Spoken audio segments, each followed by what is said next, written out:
Barbie என்ன பண்ற? யாருக்கு போடுற ஷூ?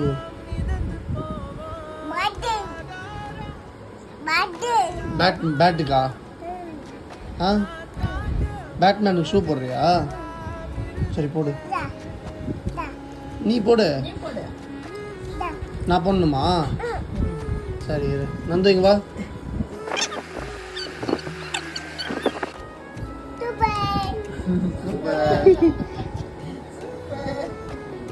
ஏய், பேட்மேன் ஸ்லிப்பர் போட்டாச்சு. ஐயோ, அம்மா காட்டு. Very good.